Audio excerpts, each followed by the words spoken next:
Hello बच्चों, आज हम बायो का फर्स्ट चैप्टर करेंगे जिसका नाम है रिप्रोडक्शन इन ऑर्गेनिज्म। ठीक है, इस एक वीडियो में हम आज पूरा चैप्टर कंप्लीट करेंगे। ठीक है, और एंड में इस चैप्टर से रिलेटेड कुछ क्वेश्चन भी हम डिस्कस करेंगे जिसको सीबीएसई पूछ चुकी है। ठीक है, जिस भी बच्चे को मेरे से ऑनलाइन क्लास या लाइव क्लास चाहिए तो डिस्क्रिप्शन में मैंने अपना नंबर दिया है, वो मेरे से कांटेक्ट कर सकता है। ठीक है, जिसको नोट्स चाहिए वो भी कांटेक्ट कर सकता है। तो सिंपल हम चैप्टर स्टार्ट करते हैं। तो देखो बच्चों, इस चैप्टर को स्टार्ट करने से पहले एनसीईआरटी में हमें एक डेफिनेशन दे रखी है जिसका नाम क्या है, लाइफ स्पैन। तो अगर हम लाइफ स्पैन की बात करें तो सिंपल हम बोलते हैं कि बर्थ से लेके नेचुरल डेथ तक जो भी पीरियड है उसको हम क्या बोलते हैं, लाइफ स्पैन बोलते हैं। ठीक है, यानी किसी भी ऑर्गेनिज्म ने बर्थ लिया और डेथ हुई, नेचुरली डेथ हुई, तो उस तक जो भी पीरियड है उसे हम क्या बोलेंगे, लाइफ स्पैन बोलेंगे। ठीक है, जो ये लाइफ स्पैन है ये साइज़ पे डिपेंड नहीं होती। जैसे कि मैं अगर एक एग्जाम्पल की बात करूँ, साइज़ पे डिपेंड नहीं है। एग्जाम्पल की बात करूँ, जो पैरेट है उसकी लाइफ स्पैन कितनी है, 140 ईयर, जबकि जो क्रोकोडाइल है उसकी लाइफ स्पैन कितनी है, 60 ईयर।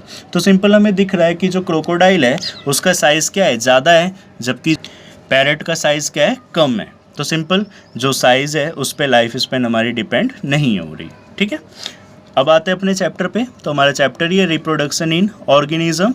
तो सबसे पहले डेफिनेशन हम पढ़ते हैं किसकी, रिप्रोडक्शन की। तो हमने बोला रिप्रोडक्शन क्या है, एक बायोलॉजिकल प्रोसेस है। बायोलॉजिकल प्रोसेस नाम क्यों दिया, क्योंकि ये लिविंग ऑर्गेनिज्म के अंदर होती है। तो सिंपल हमने बोला रिप्रोडक्शन एक बायोलॉजिकल प्रोसेस है जिसके अंदर कोई भी इंडिविजुअल, कोई भी ऑर्गेनिज्म क्या प्रोड्यूस करेगा, ऑफस्प्रिंग। ऑफस्प्रिंग मतलब बेबी, और वो बेबी किसकी तरह होगा, उसी की तरह, सिमिलर टू इटसेल्फ। ठीक है, तो सिंपल हमने रिप्रोडक्शन की डेफिनेशन पढ़ी कि एक बायोलॉजिकल प्रोसेस है जिसके अंदर कोई भी ऑर्गेनिज्म ऑफस्प्रिंग प्रोड्यूस करेगा अपनी तरह।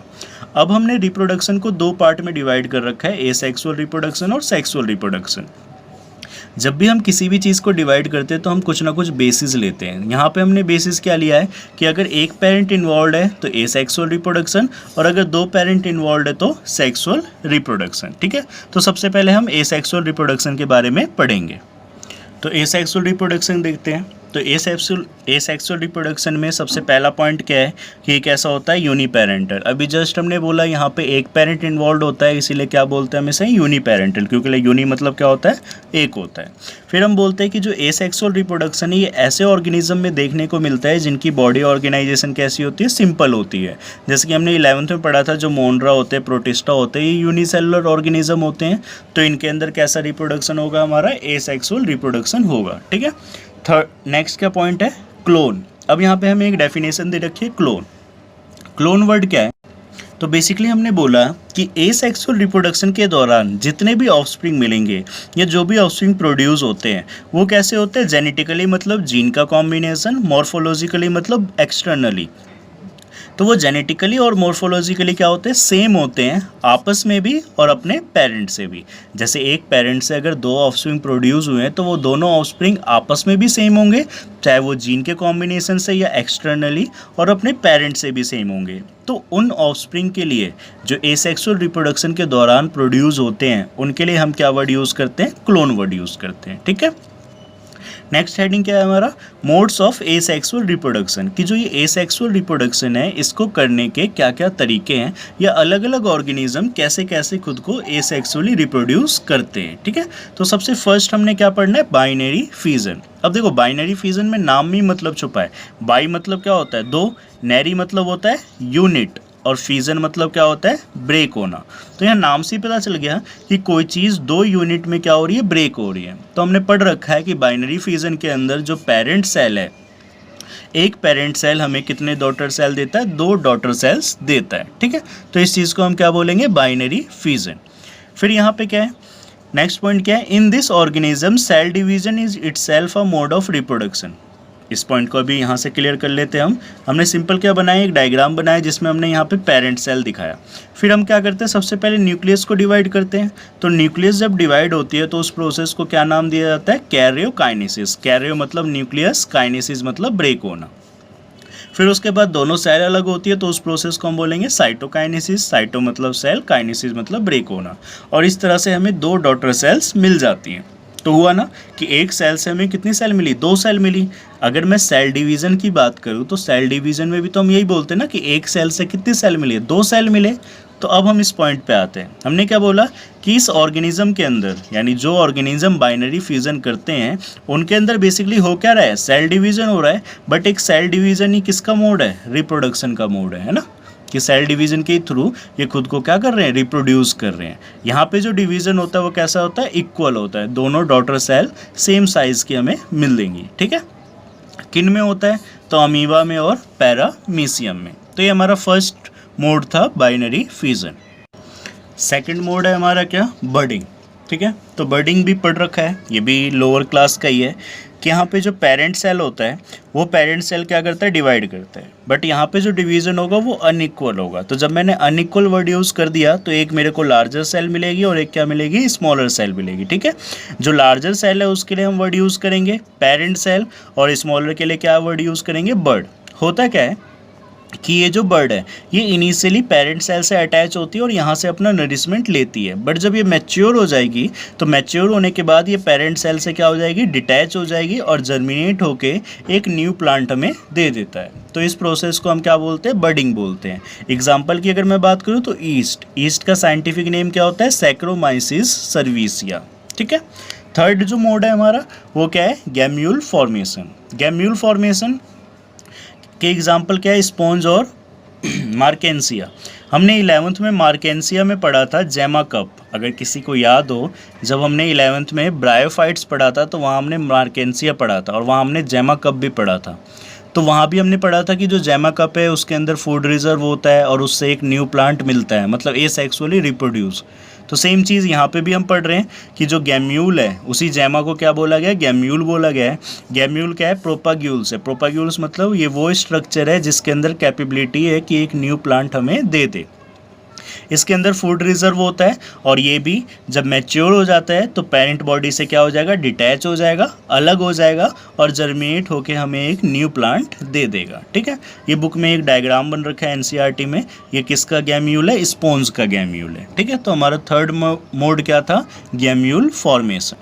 फोर्थ मोड है हमारा क्या, स्पोरुलेशन। तो स्पोरुलेशन की अगर मैं बात करूं तो सिंपल हम बोलते हैं स्पोर बनने की जो प्रोसेस है स्पोर फॉर्मेशन की, उसको हम क्या बोलते हैं, स्पोरुलेशन। स्पोरुलेशन की खासियत क्या है कि जो ये स्पोर है ये सर्वाइव करते कब, जब अनफेवरेबल कंडीशन हो ना, मतलब जब कंडीशन बेकार हो तब भी ये सर्वाइव करते हैं। और ये अनफेवरेबल कंडीशन में भी सर्वाइव करते हैं, किसकी वजह से, इनके चारों तरफ एक वॉल होती है जिसको हम क्या बोलते हैं, सिस्ट वॉल। बट जब कंडीशन फेवरेबल होती है तो ये सिस्ट वॉल क्या हो जाती है, टूट जाती है, हैच हो जाती है और ये ग्रो होके एक न्यू इंडिविजुअल दे देते हैं हमें।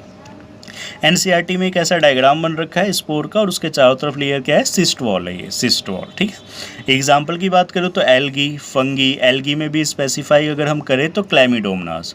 इसको और अच्छे से हम समझते हैं, हम सबके घर पे छतों पे टोटी होती है, जिसने के पास भी हो देखा होगा। उस टोटी से अगर पानी गिरता है तो वहाँ पे काई लग जाता है, काई मतलब एल्गी लग जाती है वहाँ पे, है ना। तो इसको देखो मैं कैसे रिलेट करता हूँ। मैंने बोला कि अगर उस टोटी के पास तुम 2 साल 3 साल तक सूखा रखो तो सबने नोटिस किया होगा काई नहीं लगती, एल्गी नहीं लगती।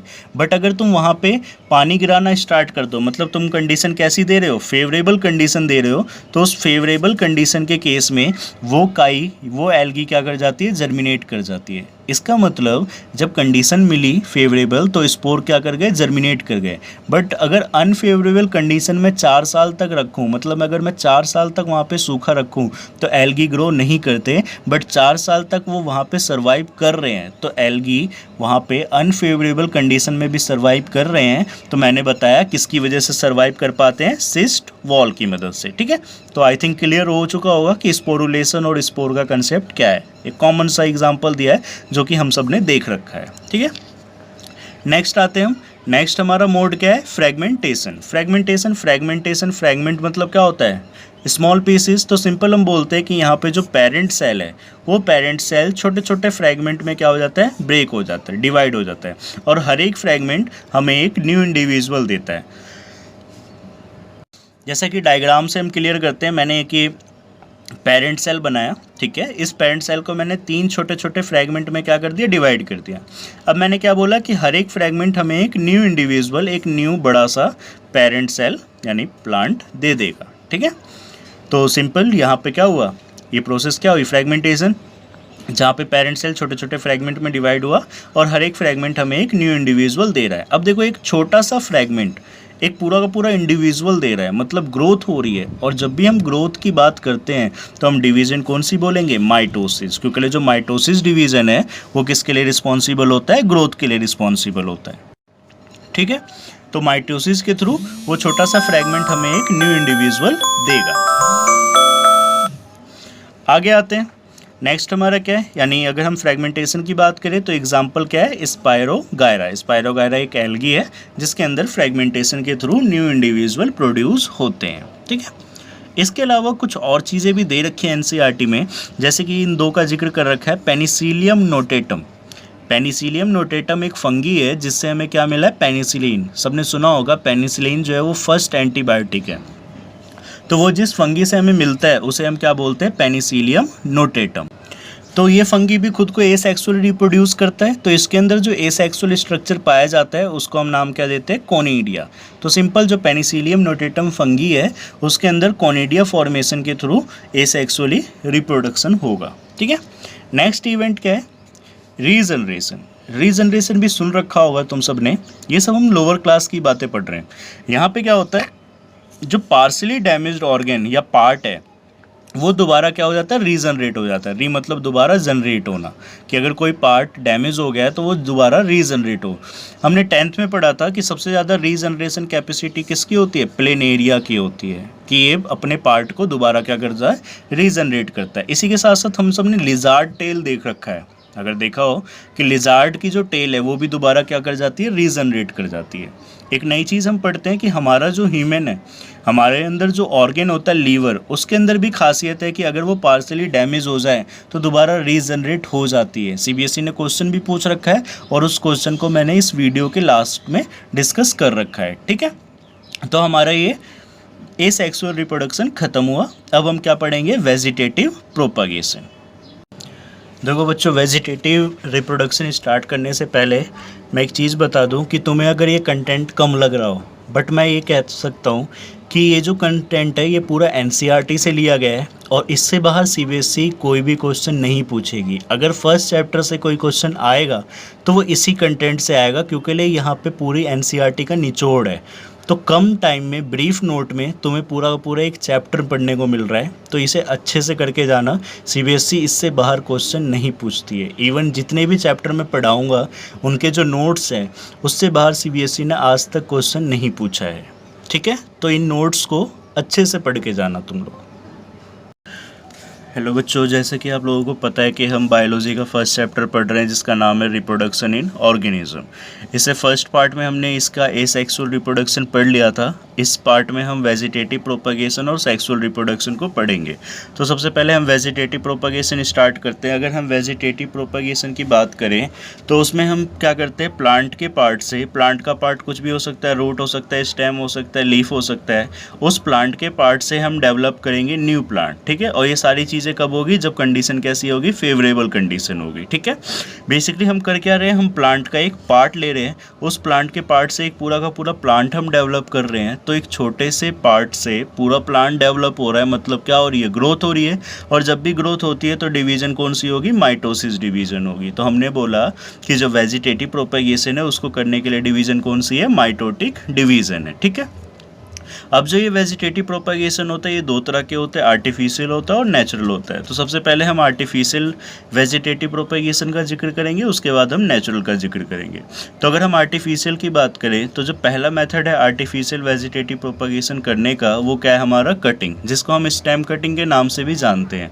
जैसे कि तुम सब ने सुन रखा है कि बेसिकली अगर हम रोज़ है, उस रोज़ के प्लांट के स्टेम को अगर कट करके सॉइल के अंदर लगा देते हैं तो कुछ दिनों बाद वहाँ से उस स्टेम से क्या आ जाती है, रूट आ जाती है और हमें रोज़ का एक न्यू प्लांट मिल जाता है। तो उसी प्रोसेस को हम क्या बोलते हैं, कटिंग बोलते हैं। ऐसा हम रूट के साथ भी करते हैं, स्टेम के साथ भी करते हैं। अलग अलग प्लांट में अलग अलग तरीके से कटिंग किया जाता है। जैसे कि रोज़ के अंदर कौन सी कटिंग की जाती है, स्टेम कटिंग। ठीक है, कटिंग हम किस किस में कर सकते हैं, तो शुगर केन हो गया, ग्रेप्स हो गया, रोज़ हो गया और बोगेनविलिया हो गया। अगर हम सेकंड मेथड की बात करें तो जो हमारा सेकंड मेथड है उसका नाम क्या है, लेयरिंग। लेयरिंग के अंदर हम बेसिकली करते क्या है कि हमने एक प्लांट लिया, ये हमारा मेन प्लांट है। ठीक है, इस मेन प्लांट की जो लोअर ब्रांच है, इस मेन प्लांट की जो लोअर ब्रांच है, ये जैसे मैंने दिखा रखा है कि लोअर ब्रांच है, उसको हमने बेंड कर दिया। जैसे मैं यहाँ बना दूँ अगर कि ये मेन ब्रांच थी, इसकी लोअर ब्रांच थी, इस लोअर ब्रांच को मैंने बेंड करके कहाँ लगा दिया, नीचे इस तरह से बेंड कर दिया और उसके ऊपर सॉइल से क्या कर दिया, कवर कर दिया। कुछ दिनों बाद क्या होगा कि इस ब्रांच को, इसकी बार्क को मैंने रिमूव कर दिया, बार्क जो आउटर लेयर होती है। कुछ दिनों बाद इस पर्टिकुलर ब्रांच से क्या आ जाएगी, रूट आ जाएगी और हमें यहाँ से एक न्यू प्लांट मिल जाएगा। तो इस प्रोसेस को हम क्या बोलते हैं, लेयरिंग बोलते हैं, जिसमें हम बार्क को क्या करते हैं, रिमूव करते हैं और लोअर ब्रांच को बेंड डाउन करके सॉइल से कवर करते हैं। 2 से 3 महीने बाद उस पर्टिकुलर ब्रांच में क्या डेवलप हो जाएगा, रूट डेवलप हो जाएगा। ठीक है, तो इस तरीके से हम एक न्यू प्लांट प्रोपागेट कर सकते हैं। किस किस में किया जाता है, तो लेमन हो गया, ग्रेप्स हो गया और स्ट्रॉबेरी। ठीक है, तो ये 2 मेथड हो गए। अगर हम थर्ड मेथड की बात करें तो जो हमारा थर्ड मेथड है वो क्या है, ग्राफ्टिंग है। ठीक है, ग्राफ्टिंग के अंदर हम करते क्या है, बेसिकली हम यहाँ पे 2 अलग अलग प्लांट को एक साथ क्या कर सकते हैं, ज्वाइन कर सकते हैं। कैसे करते हैं, तो जिसके अंदर हमें ज्वाइन करना है, जैसे कि ये हमारा मेन प्लांट है जिसको हम नाम क्या देंगे, स्टॉक, उसमें हमने कुछ इस तरह से कट लगाया और जो ब्रांच इसके अंदर ऐड करनी है उसके लिए हम क्या वर्ड यूज़ करेंगे, सीजर। हम इन दोनों को क्या कर देंगे, ज्वाइन कर देंगे कुछ इस तरीके से। ठीक है, तो इस प्रोसेस को हम क्या बोलते हैं, ग्राफ्टिंग। होता क्या है कि यहाँ पे जो बीच में हमने इसमें कट लगाया है तो यहाँ पे क्या होता है, जाइलम, फ्लोएम, ये सब होता है, कैम्बियम होता है बेसिकली। तो जो पर्टिकुलर ब्रांच मैंने इसके अंदर ऐड किया है वो कुछ दिनों बाद यहाँ से अपना क्या लेने लगेगी, नरिशमेंट लेने लगेगी और इसके अंदर क्या हो जाएगी, इंसर्ट हो जाएगी। ऐसे प्रोसेस को हम क्या बोलते हैं, ग्राफ्टिंग। खासकर इसे को गाँव में यूज़ करते हैं आम की खेती के लिए, मैंगो के प्लांट में। वहाँ पे हम एक ही प्लांट में कई वैरायटी मैंगो की क्या कर सकते हैं, लगा सकते हैं। तो एग्जांपल भी देख लो, जैसे कि सिट्रस मतलब जितने भी खट्टे फ्रूट हैं, नींबू, संतरा, ये सब, मैंगो, रोज़ और एप्पल। ठीक है, इनके अंदर हम किसका यूज़ कर सकते हैं, ग्राफ्टिंग का यूज़ कर सकते हैं। फोर्थ अगर हम बात करें तो फोर्थ है हमारा बाई लीव्स, कि हमें कुछ ऐसे प्लांट हैं जिनसे हमें लीव के थ्रू पूरा का पूरा क्या मिल सकता है, प्लांट मिल सकता है। तो अगर हम बात करें जैसे कि यहाँ पे ये मैंने एक लीफ बनाई है, ये लीफ किसकी है, ब्रायोफाइलम की है। कुछ इस तरह से लीफ होती है। होता क्या है कि जो मेन प्लांट है उससे लीफ जब गिर के सॉइल के कांटेक्ट में आती है, जैसे ये लीफ सॉइल के कांटेक्ट में आ चुकी है, तो अब इस लीफ में जहाँ जहाँ पे ये इंसीजन प्रेजेंट है, हम इसे इंसीजन बोलते हैं, कट बोलते हैं, जहाँ जहाँ पे ये इंसीजन प्रेजेंट है वहाँ से हमें एक न्यू प्लांट मिल जाएगा। तो देखो, एक ही लीफ से हमें बहुत सारे प्लांट मिल रहे हैं। तो बेसिकली बाय लीव्स भी क्या होता है, वेजिटेटिव प्रोपागेशन होता है। तो वही लिखा हुआ है सिंपल कि प्लांटलेट्स डेवलप, प्लांटलेट मतलब छोटे छोटे प्लांट डेवलप होंगे अलोंग द मार्जिन, ये जो मार्जिन है, किनारा है, ऑफ द इंटैक्ट लीफ, पूरी की पूरी लीफ से क्या डेवलप होंगे, छोटे छोटे प्लांट डेवलप होंगे। तो बाय लीव्स के थ्रू भी वेजिटेटिव प्रोपागेशन होता है। क्वेश्चन भी आता है किस में होता है, तो एग्जाम्पल जो है मोस्ट कॉमनली वो क्या लिखोगे, ब्रायोफाइलम। इसके अलावा बेगोनिया भी है और सेंट पॉलिया भी है। ये प्लांट ऐसे हैं जिनके अंदर बाय लीव्स के थ्रू वेजिटेटिव प्रोपागेशन होता है। फिफ्थ की बात करते हैं। फिफ्थ जो हमारा मेथड है उसका नाम क्या है, एयर लेयरिंग। तो जैसे हमारा लेयरिंग था वैसे ये भी है एयर लेयरिंग, बट यहाँ पे वर्ड क्या लग गया, एयर लग गया है। तो एयर मतलब क्या है कि सेम चीज़ है, हमने क्या किया, रिंग जो है यानी जो बार्क है उसकी रिमूव की, किसकी, एरियल शूट्स की। मतलब वहाँ पे हमने क्या किया था, लोअर ब्रांच को बेंड डाउन किया था। यहाँ पे हमने क्या किया कि जैसे ये है एक मेन प्लांट है, इसकी जो ये एरियल ब्रांचेज है इसकी बार को हमने क्या कर दिया, रिमूव कर दिया। बार को रिमूव करने के बाद हमने इसके चारों तरफ क्या लगा दिया, ग्राफ्टिंग क्ले। मतलब ग्राफ्टिंग क्ले का क्या मतलब है कि हमने पानी, मिट्टी और काव डंग से एक क्या बना लिया, पेस्ट टाइप का बना लिया और उस पेस्ट को बार्क रिमूव करने के बाद चारों तरफ लगा दिया। अब जो हमने बार्क रिमूव किया है और ये किसके कांटेक्ट में आ गया, सॉइल के कांटेक्ट में आ गया, तो 1 से 2 महीने के बाद यहाँ पे क्या डेवलप हो जाती है, रूट डेवलप हो जाती है। तो अब दिख गया हमें कि बेसिकली इसमें क्या हो गया, रूट डेवलप हो गया। तो हम यहाँ से प्लांट को क्या कर सकते हैं, अलग कर सकते हैं इस ब्रांच को, और इसको ले जाकर हम सॉइल के अंदर क्या करवा देंगे, ग्रो करवा देंगे, प्लांटिंग कर देंगे। ठीक है, तो इस प्रोसेस को हम क्या बोलते हैं, एयर लेयरिंग। किस में होता है, लीची में और पोमीग्रेनेट में। फिफ्थ आते हैं हम। फिफ्थ क्या है हमारा, टिश्यू कल्चर। इसको हम आगे भी पढ़ेंगे एक चैप्टर में। ठीक है, बेसिकली ये चैप्टर 9 में हम पढ़ेंगे इसको। तो टिश्यू कल्चर में हम करते क्या है, हमने 11th में पढ़ा था कि कोई भी प्लांट है उसके टिप पे, अगर मैं सूट की बात करूं तो उसके टिप पे एक मेरिस्टेमेटिक सेल्स प्रेजेंट होती है, और अगर मैं सूट की बात करूं तो कौन सी मेरिस्टेमेटिक सेल प्रेजेंट होगी, सूट एपिकल मेरिस्टेम। तो हम करेंगे क्या टिश्यू कल्चर में कि हमने यहाँ से टिप से मेरिस्टेमेटिक सेल को निकाला, उस सेल को हमने न्यूट्रिएंट मीडियम में क्या करा, ग्रो किया। न्यूट्रिएंट मीडियम जैसे कि हमने 11th में पढ़ा था हाइड्रोपोनिक्स टेक्निक, जिसमें हम प्लांट को सॉइल की एब्सेंस में ग्रो करते हैं और क्या देते हैं उसे, न्यूट्रिएंट मीडियम देते हैं। तो हमने सेल को न्यूट्रिएंट मीडियम में ग्रो किया, होगा क्या कि अब सेल अपने नंबर को इंक्रीज़ करेगा, तो सेल का नंबर जब इंक्रीज़ होगा तो ग्रुप ऑफ सेल्स के लिए क्या वर्ड यूज़ किया हमने, कैलस। उस कैलस को हम फर्दर ग्रो करवाएंगे मीडियम में, न्यूट्रिएंट मीडियम में, और फिर छोटे छोटे हमें प्लांट मिलेंगे, उस प्लांट को हम सॉइल के अंदर क्या कर देंगे, लगा देंगे। तो इस तरीके से हम टिश्यू कल्चर टेक्निक करते हैं, ठीक है। अगर हम नेचुरल वेजिटेटिव प्रोपगेशन की बात करें तो बेसिकली यहाँ पे जो चीज़ें होंगी वो कैसी होगी, नेचुरली होगी। इससे जस्ट पहले जो हमने पढ़ा उसमें हम खुद से करवा रहे थे, बट यहाँ पे नेचुरली है। तो है क्या बेसिकली कि यहाँ पे एक हमने डेफिनेशन लिख रखी है वेजिटेटिव प्रोपाग्यूल्स। तो वेजिटेटिव प्रोपाग्यूल्स का क्या मतलब होता है कि ये वो स्ट्रक्चर जिसके अंदर इतनी कैपेबिलिटी है कि वो हमें क्या दे सके, एक न्यू प्लांट या न्यू ऑफस्प्रिंग दे सके। तो उस स्ट्रक्चर के लिए हम क्या वर्ड यूज़ करेंगे, वेजिटेटिव प्रोपाग्यूल्स। जैसे कि अगर मैं पोटैटो की बात करूँ तो पोटैटो जो है सबने देख रखा है, पोटैटो के अंदर इस तरह से आइज़ होते हैं, और अगर पोटैटो को तुम्हारे घर में अगर पोटैटो उसको मॉइस्चर में तुम रखो तो कुछ दिनों बाद वहाँ पे इस तरह से निकलना स्टार्ट हो जाता है। इसके लिए हम क्या वर्ड यूज़ करते हैं, बर्ड या ट्यूबर वर्ड यूज़ करते हैं। तो ये जो निकला है ये हमें क्या दे सकता है, एक न्यू प्लांट दे सकता है, किसका, पोटैटो का। तो ये चीज़ क्या हुई है, नेचुरली हुई है। वैसे अगर मैं ऑनियन को बताऊं तो ऑनियन के अंदर क्या स्ट्रक्चर जो है, ये इस साइड जो लिखे हैं ये क्या लिखे, वेजिटेटिव प्रोपाग्यूल्स, मतलब ये वो स्ट्रक्चर है जो कि हमें एक न्यू प्लांट दे सकते हैं। तो ऑनियन के अंदर क्या होता है, बल्ब्स। सेम चीज़, ऑनियन घर में रखी हुई है और अगर उसको तुम मॉइस्चर में रखो तो कुछ दिनों बाद वहाँ से ऐसे ऐसे डेवलप होना स्टार्ट हो जाता है। देखा होगा सबने, नोटिस भी किया होगा कईयों ने। तो इसके लिए हम क्या वर्ड यूज़ करते हैं, बल्ब्स वर्ड यूज़ करते हैं, ठीक है। तो ये दो तो हमारे कॉमन एग्जाम्पल थे जो हमने देख रखे हैं। इसके अलावा जो ग्रास होती है उसको क्या बोलते हैं, साइनोडोन बोलते हैं। उनके अंदर जो वेजिटेटिव प्रोपाग्यूल्स है, मतलब जो स्ट्रक्चर है, उसको नाम क्या दिया हमने, रनर, ठीक है। यानी ये जो रनर है ये हमें एक न्यू ऑफस्प्रिंग देगा। ऑनियन के अंदर बल्ब्स, पोटैटो के अंदर ट्यूबर। वैसे जिंजर है, जिंजर के अंदर क्या प्रेजेंट होता है, rhizome, root like structure present होता है जो कि हमें एक न्यू प्लांट देता है, ठीक है। नेक्स्ट क्या है हमारा, वाटर हायासिंथ। वाटर हायासिंथ के अंदर जो वेजिटेटिव प्रोपाग्यूल्स है, जो एसेक्सुअल स्ट्रक्चर है जिसके अंदर कैपेबिलिटी है कि न्यू प्लांट हमें दे सके, उसको हम नाम क्या देते हैं, ऑफसेट नाम देते हैं, ठीक है। इसको हम थोड़ा डिटेल में पढ़ते हैं, वाटर हायासिंथ को हम डिटेल में पढ़ेंगे। देखो वाटर हायासिंथ को डिटेल में पढ़ने का रीज़न ये है क्योंकि सीबीएसई कई बार क्वेश्चन पूछती है इससे, वाटर हायासिंथ से। तो सिंपल इसमें हम कुछ चीज़ें पढ़ेंगे और इससे ही क्वेश्चन आएगा अगर सीबीएसई में आएगा भी तो वाटर हायासिंथ जो है उसका साइंटिफिक नेम क्या होता है, इकोर्निया क्रैसेप्स। इसको दूसरा नाम क्या दिया जाता है, तो इसको टेरर ऑफ बंगाल या सोरो ऑफ बंगाल भी बोला जाता है, मतलब दुख का कारण या बंगाल में आतंक फैलाने वाला। क्यों बोला जाता है, क्योंकि जो ये वाटर हायासिंथ है ये एक ऐसी वीड्स है, इनवेसिव वीड्स है। इन्वेसिव वीड्स मतलब ये बहुत जल्दी क्या करती है, ग्रो करती है। जहाँ पे भी इसको ठहरा हुआ पानी मिलता है, ठहरा हुआ पानी मतलब जिस भी पॉन्ड या वाटर रिजर्वियर के अंदर इसे ठहरा हुआ पानी मिलेगा वहाँ पे ये क्या करने लगती है, ग्रो करने लगती है, ठीक है।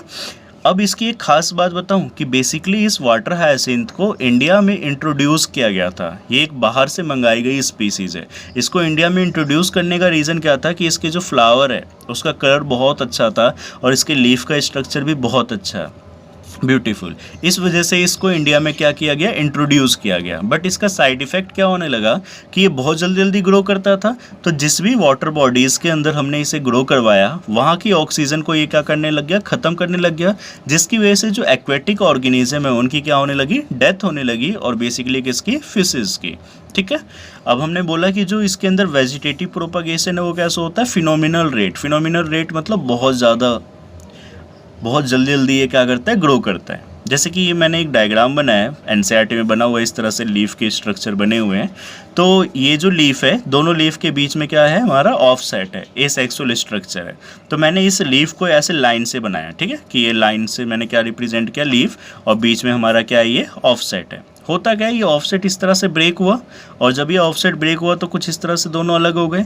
अब यहाँ पे दोबारा से लीफ डेवलप हो जाएगी, फिर यहाँ पे दोबारा से लीफ डेवलप हो जाएगी, फिर इनके बीच में क्या आ गया, ऑफसेट आ गया, इधर भी क्या आ गया, ऑफसेट आ गया, फिर ये ऐसे ब्रेक होगा, ये भी इधर ब्रेक होगा, फिर इनमें क्या आ जाएगी, दोबारा से लीफ आ जाएगी। तो देख रहे हो डायरेक्ट अमाउंट क्या हो रहा है, डबल हो रहा है। तो सिंपल इसीलिए इसकी जो ग्रोथ है वो बहुत ज़्यादा होती है। तो क्वेश्चन भी आता है यहाँ से कि कौन सी ऐसी वीड्स है जिसको इंडिया में इंट्रोड्यूस किया गया उसके फ्लावर की वजह से, तो आंसर क्या होगा हमारा, वाटर हायासिन्थ या इकॉर्निया क्रैसिप्स। ठीक है, वेजिटेटिव रिप्रोडक्शन हमारा कंप्लीट हो गया। ठीक है, नेक्स्ट टॉपिक हम पढ़ते हैं सेक्सुअल रिप्रोडक्शन। तो अगर हम सेक्सुअल रिप्रोडक्शन की बात करें तो जैसे कि हमें पता है कि सेक्सुअल रिप्रोडक्शन के अंदर दो पेरेंट क्या होते हैं, इन्वॉल्व होते हैं। ठीक है, तो जो फीमेल पेरेंट है वो क्या देती है, हमें एग देती है, और जो मेल पेरेंट है उससे क्या आता है, स्पर्म आता है।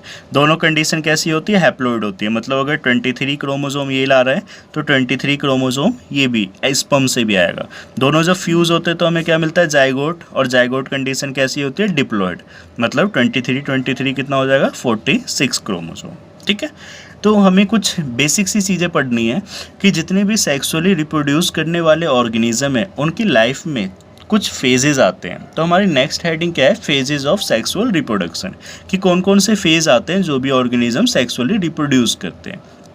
तो हमने 3 फेज पढ़ा, जुवेनाइल फेज, रिप्रोडक्टिव फेज और सेनेसेंट फेज। तो तीनों को बारी बारी देखते हैं। सबसे पहले क्या है, हमारा जुवेनाइल फेज है।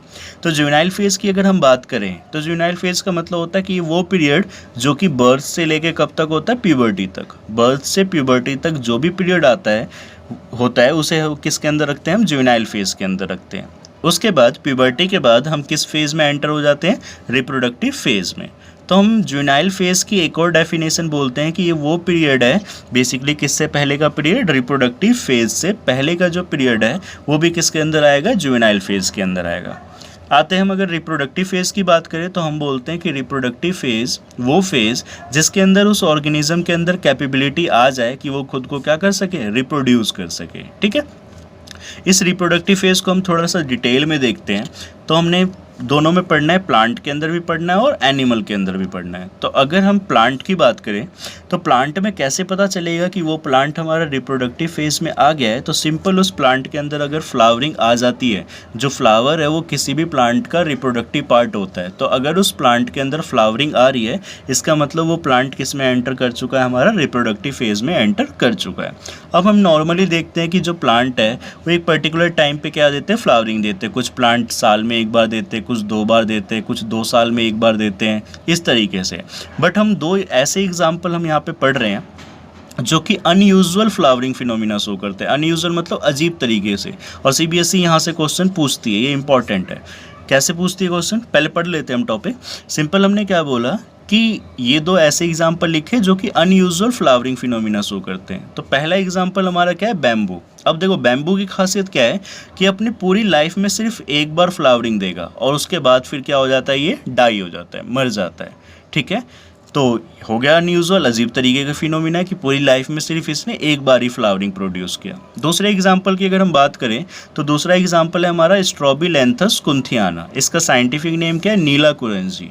इसकी खासियत क्या है कि ये 12 साल में 12 साल में एक बार फूल देगा। NCERT में लिखा हुआ है कि सितंबर 2006 में इसने लास्ट टाइम फ्लावर दिया। अगर इस साल अपडेट होती है तो ठीक है, क्योंकि अपडेट अगर हम देखें तो इसने कब दिया है, लेटेस्ट जो है वो 2018 में, बट NCERT में अब भी 2006 लिखा हुआ है। तो ये 12 साल में एक बार क्या देती है, फ्लावरिंग प्रोड्यूस करते हैं। तो ऐसे प्लांट का नाम क्या है, स्ट्रॉबिलैंथस कुंथियाना या नीला कुरंजी। कहाँ पाए जाते हैं, तो हिली एरियाज़ में पाए जाते हैं, जैसे कि केरल, तमिलनाडु। ठीक है, अगर यही बात हम करें एनिमल्स की, तो एनिमल्स का कैसे पता चलता है कि हाँ वो रिप्रोडक्टिव फेज में आ गया, तो सिंपल उनके अंदर क्या होता है, हार्मोनल चेंज होता है, या उनकी जो ओवेरियन है उसमें साइक्लिकल चेंज होता है ना। जैसे कि हम ह्यूमन की बात करें तो हमारे अंदर भी हार्मोनल चेंज होते हैं, तो हम भी क्या है, एनिमल्स ही हैं बेसिकली। तो सिंपल एनिमल्स का कैसे पता चला रिप्रोडक्टिव फेज में, जब उसके अंदर कुछ हार्मोनल चेंज हुआ और साथ साथ उसकी ओवेरियन साइक्लिकल में चेंज हुआ। अब ये जो ओवेरियन साइकिल है इसके बेसिस पे हमें 2 साइकिल पढ़नी है, एक ईस्ट्रस साइकिल और एक मेंस्ट्रुअल साइकिल। देखो चाहे वो ईस्ट्रस साइकिल हो या मेंस्ट्रुअल साइकिल हो, दोनों में सेम चीज़ें हो रही है।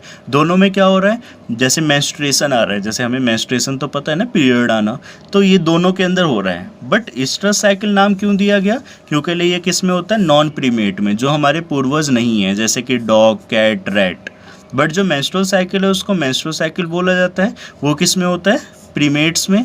और जैसे कि प्रीमेट जो हमारे पूर्वज हैं, एप्स हो गए, ह्यूमन हो गया, चिंपैंजी हम बोलते हैं ना, हम इनसे इवॉल्व हुए हैं। एप्स हो गए, चिंपैंजी हो गए।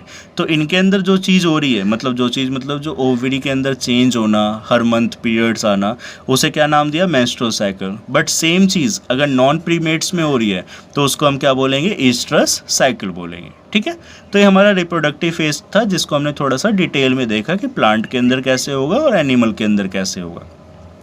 नेक्स्ट जो फेज़ है हमारा वो क्या है, हमारा थर्ड फेज सेनेसेंट फेज। तो अब जब हमारा रिप्रोडक्टिव पीरियड खत्म हो गया तो हम किसकी तरफ आते हैं, बुढ़ापे की तरफ आते हैं। तो हम सिंपल बोलते हैं कि सेनेसेंट फेज जो है उसमें एंड हो चुका होता है किसका, रिप्रोडक्टिव फेज का, एंड ऑफ रिप्रोडक्टिव फेज, और हम बूढ़े हो जाते हैं और फाइनली हमारी क्या हो जाएगी, फिर डेथ हो जाएगी। ठीक है, तो ये हमारा क्या हो गया, सेनेसेंट फेज हो गया। तो इस तरह से हमने 3 फेज पढ़े सेक्सुअल रिप्रोडक्शन के, जुवेनाइल फेज, रिप्रोडक्टिव फेज और सेनेसेंट फेज। नेक्स्ट हमारा टॉपिक है इवेंट्स इन सेक्सुअल रिप्रोडक्शन। ठीक है, कि अब जो सेक्सुअल रिप्रोडक्शन कर रहे हैं तो वो किन किन इवेंट्स से होते हुए गुजरते हैं, यानी कौन कौन सी प्रोसेस होती है उसमें। पहले जो हमने पढ़ा था वो हमने पढ़ा था फेजेस। ठीक है, तो 3 इवेंट्स होते हैं, pre fertilisation events, fertilisation event और पोस्ट फर्टिलाइजेशन इवेंट्स। नाम से पता चल रहा है, फर्टिलाइजेशन से पहले का पीरियड प्री फर्टिलाइजेशन, फर्टिलाइजेशन से बाद का पीरियड पोस्ट फर्टिलाइजेशन। अब अगर हमें ये दोनों ना भी आए तो हमें इतना तो पता ही है कि फर्टिलाइजेशन के अंदर होता क्या है कि जो मेल गैमेट है और फीमेल गैमेट क्या होते हैं, फ्यूज़ होते हैं। उस प्रोसेस को हम सिंगैमी भी बोलते हैं। तो हमें पता है कि फर्टिलाइजेशन में किसकी ज़रूरत हो रही है, गैमेट की ज़रूरत हो रही है, और दोनों गैमेट क्या हो रहे हैं, फ्यूज़ हो रहे हैं। तो देखो यहीं से हमने रिलेट कर दिया कि जो प्री फर्टिलाइजेशन इवेंट्स हैं उसके अंदर 2 प्रोसेस होएगी। पहला क्या है, गैमेटोजेनेसिस, मतलब गैमेटो मतलब गैमेट, जेनेसिस मतलब फॉर्मेशन, कि गैमेट बनेगा और अब गैमेट बन गया तो दूसरी इवेंट क्या होगी, गैमेट ट्रांसफ़र, और फिर दोनों गैमेट क्या होंगे, फ्यूज़ होंगे किसमें, फर्टिलाइजेशन में।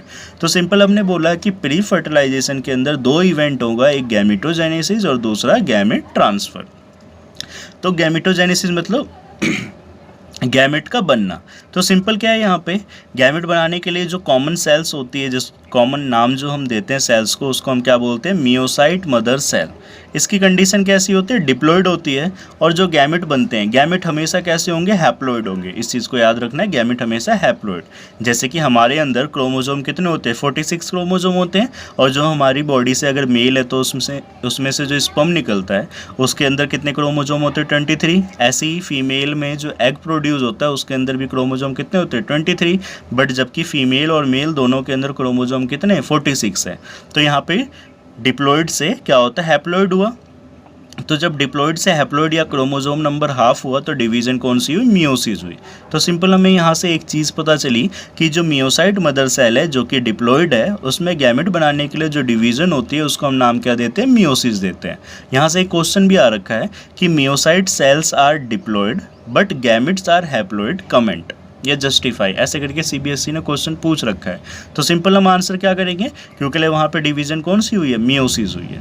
ठीक है, इसी वजह से मियोसाइट सेल डिप्लॉइड है और गैमेट क्या है, हैप्लॉइड है। तो गैमेट बन गया हमारा।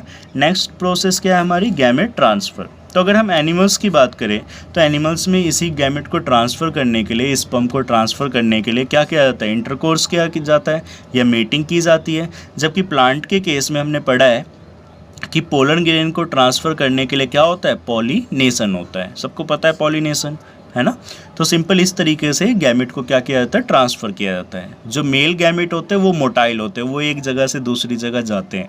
जबकि जो फीमेल गैमेट होती है वो कैसी होती है, नॉन मोटाइल होती है, स्टेबल होती है, चाहे मैं एनिमल्स की बात करूँ या प्लांट की बात करूँ। ठीक है, तो ये हमारा क्या हो गया, pre fertilisation events. Fertilisation event को देखते हैं। तो फर्टिलाइजेशन के अंदर मेल गैमेट और फीमेल गैमेट क्या होंगे, फ्यूज़ होंगे। उस प्रोसेस को हम सिंगैमी बोलते हैं। इतना तो हमें पता है। बट हमें एक एक्सेप्शन या एक न्यू केस यहाँ पे पढ़ने को मिल रहा है 12th में, जिसको हमने नाम क्या दिया है, पार्थिनोजेनेसिस। पार्थिनोजेनेसिस का क्या मतलब है कि यहाँ पे जो फीमेल गैमेट है, जो एग है, देखो ध्यान से देखना कि जो फीमेल गैमेट है, क्योंकि ये एक इम्पॉर्टेंट टॉपिक है, जो फीमेल गैमेट है वो फीमेल गैमेट ही डेवलप हो जाती है एक न्यू इंडिविजुअल में बिना फर्टिलाइजेशन के। अगर हमसे कभी कोई पूछे कि फर्टिलाइजेशन नहीं होगा तो क्या होगा, तो हम बोलेंगे भाई फर्टिलाइजेशन नहीं हुआ तो जाइगोट नहीं बनेगा। बट यहाँ पे कुछ ऐसे भी ऑर्गेनिज्म है जो कि बिना फर्टिलाइजेशन के हमें एक न्यू इंडिविजुअल दे सकते हैं। तो सिंपल हमने बोला कि पार्थिनोजेनेसिस उस प्रोसेस को नाम दिया गया है जिसके अंदर फीमेल गैमेट बिना फर्टिलाइजेशन के न्यू इंडिविजुअल प्रोड्यूस कर दे। तो उस प्रोसेस को हम बोलते हैं पार्थिनोजेनेसिस। किस में होता है ऐसा? तो लिजार्ड में, टर्की में, रोटिफर्स में और हनी बी में। ये एग्जाम्पल ऐसे हैं जो कि बिना फर्टिलाइजेशन के हमें एक न्यू इंडिविजुअल देते हैं। तो यहाँ पे होता क्या है कि जो फीमेल गैमेट है वही न्यू इंडिविजुअल में क्या हो जाती है? डेवलप हो जाती है। ठीक है, तो ये हो गया। तो अभी हम फर्टिलाइजेशन नहीं देख रहे हैं। फर्टिलाइजेशन में हमने दो चीज़ें पढ़ी, यानी फर्टिलाइजेशन जो है जिसमें मेल और फीमेल गैमेट फ्यूज़ होते हैं, तो अगर वो फर्टिलाइजेशन बॉडी के बाहर हो रहा है तो उसे हम क्या बोलेंगे? External fertilisation. और बॉडी के अंदर हो रहा है तो उसे हम क्या बोलेंगे? Internal fertilisation. मतलब फर्टिलाइजेशन दो तरीके के होते हैं, एक एक्सटर्नल और एक इंटरनल। अगर आउटसाइड द बॉडी तो एक्सटर्नल और इनसाइड द बॉडी तो इंटरनल फर्टिलाइजेशन। ठीक है, तो दोनों का डिफरेंस देखते हैं, यहीं से इनके पॉइंट भी हमें पता चल जाएंगे। ठीक है, तो सिंपल फर्स्ट पॉइंट तो हमने पढ़ लिया। एक्सटर्नल फर्टिलाइजेशन के केस में क्या है दूसरा पॉइंट, कि यहाँ पे हमें लार्ज नंबर ऑफ गैमेट जो है, यानी जो ऑर्गेनिज्म एक्सटर्नल फर्टिलाइजेशन करते हैं उन्हें बहुत ज़्यादा अमाउंट में क्या प्रोड्यूस करना होता है? गैमेट प्रोड्यूस करना होता है। क्यों प्रोड्यूस करना होता है? अब तुम खुद सोचो कि वहाँ पे जो फर्टिलाइजेशन है वो कहाँ हो रही है? आउटसाइड द बॉडी हो रही है, और outside the body basically water के अंदर हो रही है। तो अब जब वाटर के अंदर फर्टिलाइजेशन हो रहा है तो इनके बहुत से गैमेट क्या हो जाते होंगे? डैमेज हो जाते होंगे।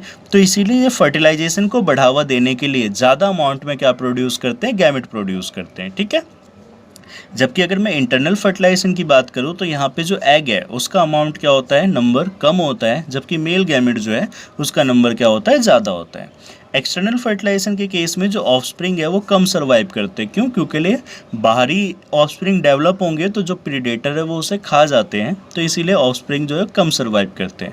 जबकि इंटरनल फर्टिलाइजेशन के केस में ज़्यादा ऑफस्प्रिंग सर्वाइव करते हैं। क्यों? क्योंकि लिए ये मदर की बॉडी के अंदर क्या रहते हैं? सेफ रहते हैं। ठीक है, एग्जाम्पल की बात करते हैं, फिशेज, एम्फीबियन, और इसके एग्जाम्पल रेप्टाइल्स, बर्ड्स और मैमल्स। ठीक है, क्वेश्चन भी आ रखा है कि एम्फीबियन के अंदर कैसा फर्टिलाइजेशन होता है और रेप्टाइल्स के अंदर कैसा होता है। तो सिंपल हम आंसर करेंगे, एम्फीबियन के अंदर एक्सटर्नल फर्टिलाइजेशन और रेप्टाइल्स के अंदर इंटरनल फर्टिलाइजेशन। तो ये हमारा इवेंट हो गया कौन सा? फर्टिलाइजेशन इवेंट्स हो गया। नेक्स्ट इवेंट की हम बात करें, जस्ट हमने अभी पढ़ा फर्टिलाइजेशन में क्या होता है? मेल और फीमेल गैमेट फ्यूज़ होता है। तो जो पोस्ट फर्टिलाइजेशन है, फर्टिलाइजेशन के बाद का पीरियड है, तो उसमें सबसे पहला इवेंट हम क्या पढ़ेंगे? जाइगोट के बारे में पढ़ेंगे, है ना? क्योंकि मेल गैमेट और फीमेल गैमेट जब फ्यूज़ होंगे तो क्या मिलेगा हमें? जाइगोट मिलेगा। तो पोस्ट फर्टिलाइजेशन इवेंट में फर्स्ट हम क्या पढ़ रहे हैं? जाइगोट पढ़ रहे हैं। जाइगोट कैसा होता है? डिप्लॉयड होता है। ठीक है, एक्सटर्नल फर्टिलाइजेशन के केस में जाहिर सी बात है बॉडी के बाहर हुआ है फर्टिलाइजेशन, तो जाइगोट भी कहाँ बनेगा? बॉडी के बाहर, वाटर में। और इंटरनल फर्टिलाइजेशन के केस में जाइगोट कहाँ बनेगा? Inside the body.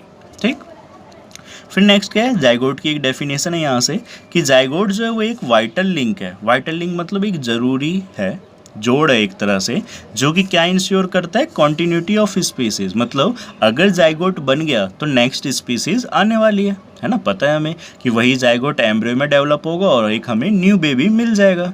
तो सिंपल हमने बोला कि जाइगोट जो वो एक लिंक है जो कि क्या इंश्योर करता है कि अब स्पीसीज में कंटिन्यूटी रहेगा, मतलब अगली जनरेशन आने वाली है। ठीक है, फिर जो जाइगोट का डेवलपमेंट है, तो जाइगोट का डेवलपमेंट किन किन चीज़ों पे डिपेंड करता है? तो उस ऑर्गेनिज्म की लाइफ साइकिल कैसी है और साथ साथ उस ऑर्गेनिज्म को कैसा इन्वायरमेंट मिल रहा है, इन दो चीज़ों पे जो जाइगोट है उसका डेवलपमेंट क्या करता है? डिपेंड करता है। पोस्ट फर्टिलाइजेशन का सेकेंड इवेंट क्या है हमारा? एम्ब्रियोजेनेसिस। देखो अभी जस्ट हमने पढ़ा कि जाइगोट बना है, तो उस जाइगोट से क्या डेवलप होगा? एम्ब्रियो डेवलप होगा। तो उस स्टेप को, उस प्रोसेस को नाम क्या दिया गया? एम्ब्रियोजेनेसिस। एम्ब्रियो मतलब एम्ब्रियो, जेनेसिस मतलब फॉर्मेशन। ठीक है, तो एक छोटे से जाइगोट जो वो क्या होता है? सिंगल सेल होता है। उस छोटे से एक सिंगल सेल जाइगोट से पूरा का पूरा बेबी डेवलप होता है, एम्ब्रियो डेवलप होता है। तो हमने किसकी बात की? डेवलप की, ग्रोथ की बात की। तो एम्ब्रियोजेनेसिस प्रोसेस के लिए डिवीज़न कौन सी होगी? माइटोसिस होगी। ठीक है, अब यहाँ पे माइटोसिस डिवीज़न हुई जिसकी वजह से पूरा का पूरा एम्ब्रियो डेवलप होगा हमारा। अब एम्ब्रियो की डेवलपमेंट कहाँ चल रही है? बॉडी के अंदर चल रही है या बॉडी के बाहर चल रही है? अगर बॉडी के बाहर चलती है तो उस प्रोसेस को हम नाम देते हैं ओवीपेरस, और अगर बॉडी के अंदर चलती है तो उस प्रोसेस को हम नाम क्या देते हैं? विविपेरस। पढ़ भी रखा है हमने कि ओवीपेरस वो जो कि क्या देते हो? अंडे देते हो। विविपेरस वो जो कि क्या देते हैं? यंग वंस देते हैं, बेबी देते हैं। ठीक है, देखो जो एग होता है ना, वो एग क्या होता है, फर्टिलाइज्ड एग होता है, उसको फिर बेबी जो मुर्गी है वो क्या करती है, डेवलप करती है, मतलब उसके अंदर फिर किसकी डेवलपमेंट होती है, एम्ब्रियो की डेवलपमेंट होती है। सुना होगा मुर्गी कई अंडे, जब मुर्गी के बहुत सारे अंडे हो जाते हैं तो उस पर फिर मुर्गी उसे सेकती है ना। तो उस चीज़ को हम क्या बोलते हैं, ओविपेरस डेवलपमेंट, कि उसने उस फर्टिलाइज्ड एग से जो एम्ब्रियो डेवलप किया वो कहाँ किया, बॉडी के बाहर, ठीक है, तो ओविपेरस। जबकि ह्यूमन के केस में कैसा होता है, विविपेरस, फर्टिलाइजेशन के बाद जो एम्ब्रियो है उसका डेवलपमेंट कहाँ होता है, बॉडी के अंदर होता है। तो सिंपल, ओविपेरस एग देने वाले और विविपेरस बच्चे देने वाले, बेबी देने वाले। जो एग है, एग के चारों तरफ एक सेल्स प्रेजेंट होती है जिसको हम बोलते हैं काल्सीरियस सेल्स, ठीक है। एग का जो छिलका होता है ना वाइट कलर का, वो एक कवरिंग होती है, प्रोटेक्टिव कवरिंग होती है एम्ब्रियो को बचाने के लिए, उसको हम नाम क्या देते हैं, काल्सीरियस सेल। जबकि विविपेरस के केस में जो बेबी है वो कहाँ बचा हुआ है, प्रोटेक्टेड है इनसाइड द बॉडी, ठीक है। इसकी अगर हम बात करें तो यहाँ पे after a period of incubation, कि मुर्गी, मैंने बताया कि मुर्गी उस अंडे को क्या करती है, सेकती है। सेकने के बाद उसमें से कुछ दिनों बाद क्या निकलते हैं, मुर्गी के बच्चे निकलते हैं, जिसे हम चूजे भी बोलते हैं। तो अंडा क्या होता है, फूटता है ना, तब उसमें से बच्चे निकलते, देखा भी होगा किसी ने। तो देखो वही पॉइंट लिखा है कि after a period of incubation, कि जितने दिन उसने अंडे सेके उसके बाद उसमें से बच्चे निकलेंगे, हैच आउट मतलब फूट के निकलेंगे, अंडे में से फूट के निकलेंगे। जबकि यहाँ पे जब बेबी पूरी तरह से डेवलप हो जाता है तो यंग वंस की क्या होती है, डिलीवरी होती है। यहाँ हमने वर्ड यूज़ किया हैच आउट और यहाँ हमने क्या वर्ड यूज़ किया, डिलीवर्ड।